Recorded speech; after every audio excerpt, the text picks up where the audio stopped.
One day a deer was born. His name was Bambi. His mother washed him all over with her tongue. "Bambi," she said. "My little Bambi." The young Bambi was curious about everything. He learned he was a deer, and so was his mother. He learned there are other deer in the forest, and someday he would meet them. He learned the trails his mother followed were made by the deer. Bugs and critters, sounds and smells. So many wonders to explore. Sometimes on a trail, suddenly his mother would stop still. She would open her ears wide and listen from all directions.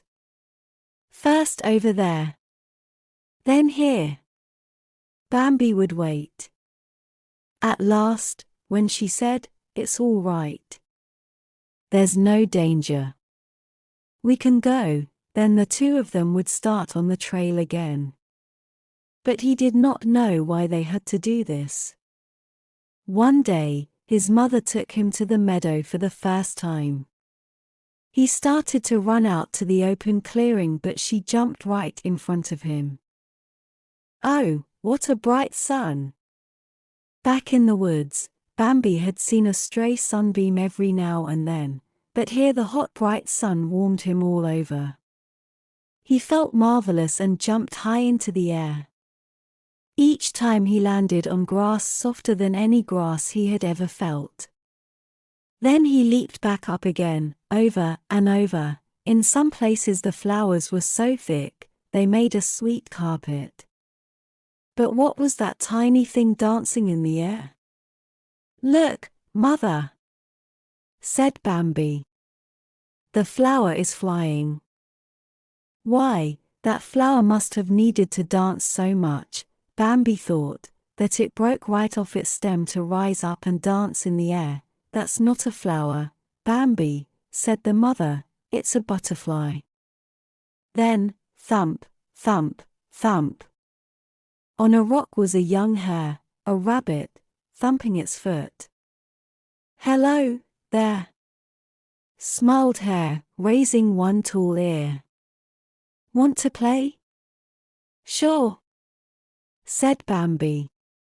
"Catch me."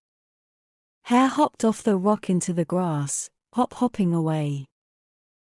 Why, that flower must have needed to dance so much, Bambi thought, that it broke right off its stem to rise up and dance in the air. "That's not a flower, Bambi," said the mother, "it's a butterfly." Then, thump, thump, thump. On a rock was a young hare, a rabbit, thumping its foot. "Hello, there," smiled Hare, raising one tall ear. "Want to play?" "Sure," said Bambi. "Catch me." Hare hopped off the rock into the grass, hopping away. After a while, Hare and Skunk had to go home. Bambi looked around. "Mother, where are you?" At the far side of the meadow he saw her, with a creature that looked just like her. "Bambi, come meet my sister Anna," called Bambi's mother. "And her two little ones." Bambi hopped over. Two fawns, little Farline and her brother Gobbo, were running in and out of their mother's legs. Farline gave a leap and landed right in front of Bambi, then jumped back to Gobbo. With care, Bambi stepped up to her.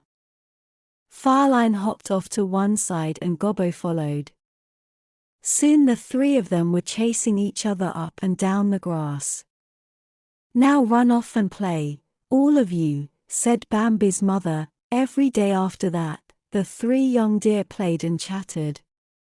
They raced and chased, they nibbled many strawberries and blueberries on the bushes, and sometimes they just talked. One day, Bambi said, "Do you know what danger means?" "Something very bad," whispered Gobbo. "But what is it?" said Bambi. "I know what danger is," said Farline. "It's what you run away from." But soon they were chasing and playing again. Bambi's mother and Aina came up. "Come on now," they said. "It's time to go home." Far off at the top of a hill, two large proud deer came into view, with enormous heads of antlers. Turning to them, Farline said, "Who are they?" "Those are your fathers," said Aina. "If you are smart and don't run into danger," said Bambi's mother to her son, "someday you will grow up as big and handsome as your father.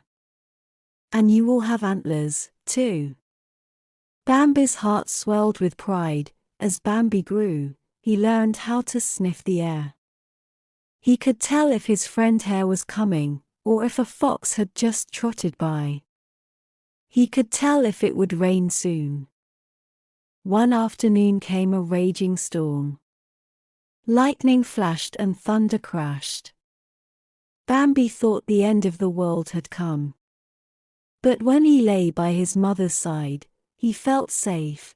One day when Bambi wandered about in the woods, he came upon a sharp, unpleasant smell. Curious, he followed it. It led to a clearing, where stood a strange creature. He had never seen such a creature. It stood up on its rear legs, and in its two arms it held something long and black. Could it be a third leg? The smell of the creature somehow filled him with terror. The creature raised its long black arm. In a flash, Bambi's mother rushed up to him. "Run, Bambi, run! As fast as you can!" Bambi's mother bounded over shrubs and bushes. He kept pace beside her till they were back at their leafy home. Later, Bambi's mother said, "Did you see the human?" Bambi nodded yes. "That's the one who brings danger," she said. And both of them shuddered. Bambi was still growing. The first time he woke to find his mother gone from his side, he was scared. It was early morning and still dark. "Mother! Mother!" he called out. A large shadow approached, bigger than his mother's. Standing before a pool of moonlight, a great old buck looked proud and stern. "Who are you calling?" said the buck with a frown. "Can't you take care of yourself?" Bambi did not dare answer.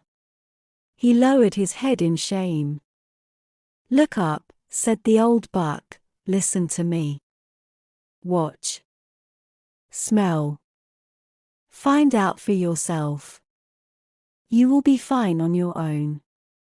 The leaves fell and Bambi grew even taller.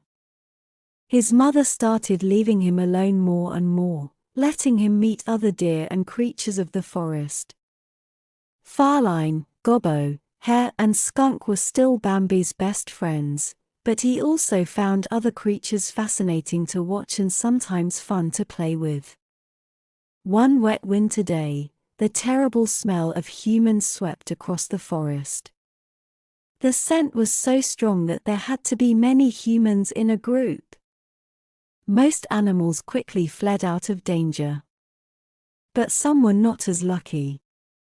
With the hunters' loud noise and great power, many animals were killed, and one of them was Bambi's mother. After that terrible day, Bambi felt lost. He wandered about. How could this awful thing have happened? Suddenly, the great old buck stepped out in front of him. "Were you out in the meadow when it happened?" The old buck said, "Yes," said Bambi. "And you're not calling for your mother?" said the buck. Suddenly Bambi felt full of courage. "I can take care of myself," he said, looking up. The great old buck smiled. "Listen to me," he said. "Smell. Watch. Learn to live and be careful. Find out for yourself. Now farewell." And he vanished into the deep forest. Winter passed. At last, little sprigs of fresh green grass popped up through the snow. As the trees and bushes turned green and the weather warmed, all the animals started to act so oddly. "What's happened to my friends?" said Bambi. "I am alone." There was a rustling in the leaves behind him. There stood Faline, but she was grown up now, like he was. Each of them was thinking, "How different you look." They gazed at each other and smiled. "It has been a long time since we saw each other," said Faline. "Yes, I know," said Bambi. They talked of old times. "Do you remember playing tag on the meadow?" said one. "Do you remember all the berries on the bushes we ate?" said the other. The two seemed to understand each other perfectly. A fat deer came up to them, sniffing the air. "Sister, don't you know me?" Faline and Bambi turned in amazement. "Gobo." They rushed up to him in joy. "So you're not dead," said Bambi. "Where have you been?" said Faline. Gobo told his story. "I was with a human. I have seen a lot more than the rest of you, all together." Dogs had found him when he lay in the snow, and they barked. The human came and carried Gobo to the place where he lived. "It was as warm as summer inside," said Gobo. "Rain may pour outside, but not inside where humans live. It is always dry and warm. And there is always something to eat, too: turnips, hay, potatoes, carrots, yum." "Weren't you afraid, though?" said Faline. "No, the human wouldn't hurt me. If he loves you, or if you serve him, he's good to you," said Gobo. "They all loved me there. The children petted me." The great old buck strode out from the bushes. "What kind of band is that you have on your neck?" "It's a halter I wear," said Gobo. "It's a great honor to wear the human's halter." "Be silent," said the great old buck. "You poor thing." He turned and was gone. One day when Gobo and Bambi were together, they smelled the scent of a human. "We must hide, at once," said Bambi. "No need for that," said Gobo. "The humans know me." Then all at once a sharp bang, and Gobo fell down. Fortunately, the human never came after Gobo. Instead, when the scent of the human went away, Bambi pulled his friend to a leafy place where he could rest and be out of danger. Bambi knew what weeds his mother used to eat to heal a wound faster. Faline and Aina brought Gobo food and visited with him for hours. Bambi often came by, too, until Gobo was healed. The words from the great old buck still fresh in his head: "Learn to live and be careful." Bambi was starting to understand.